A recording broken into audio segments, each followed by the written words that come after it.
آگے بڑھتے ہیں۔ وفاقی اور خیبر پختونخوا حکومت کے درمیان بلٹ پروف گاڑیوں کے تنازع سے متعلق خبر ہے۔ کے پی کے پولیس کو دی گئی گاڑیوں کی تفصیلات ڈان نیوز نے حاصل کر لی ہیں۔ اس بارے میں مزید جانتے ہیں ڈان نیوز کے رپورٹر زاہد امداد سے۔ زاہد، کیا معلوم ہو سکا ہے؟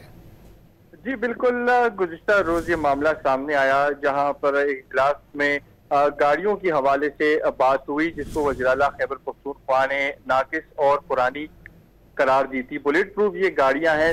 بنیادی طور پر جو ذرائع ہیں ہمارے، وہ یہ دعویٰ کرتے ہیں کہ گاڑیاں تقریباً 15 سال پرانی ہے۔ اس کے ساتھ ساتھ افادیت کے حوالے سے اس کی بھی بات کی تو ذرائع کا یہ دعویٰ ہے کہ گاڑیوں کی بلٹ پروفنگ کی افادیت آج بھی برقرار ہے۔ تاہم بین الاقوامی ادارے کے زیر استعمال یہ گاڑیاں تھی۔ 3 یہ گاڑیاں ہیں جن کو خیبر پختونخوا پولیس کے حوالے کرنا تھا۔ گزشتہ دنوں یہ تقریب جو وفاقی وزیر داخلہ محسن نقوی نے گاڑیوں کے حوالے سے تقریب میں آئی جی خیبر پختونخوا کو گاڑیوں کی چابیاں دی تھی۔ اس حوالے سے تاہم خیبر پختونخوا وزیر اعلیٰ نے گاڑیوں کی حوالے سے پرانی ہونے کی بات کی تھی اور اس حوالے سے اعتراض ہوا، لیکن گاڑیوں کی جو تفصیل ہے وہ سامنے ہے کہ اس کی افادیت برقرار ہے اور اس کی بلٹ پروفنگ لوکل نہیں امپورٹڈ ہے۔ تاہم یہ ساری تفصیلات اس حوالے سے مزید جو چیزیں ہیں وہ بھی سامنے آنے باقی ہے، لیکن اس وقت جو ہے یہ مسئلہ جو ہے چل پڑا ہے، لیکن گاڑیوں کی بنیادی جو افادیت ہے وہ برقرار ہے،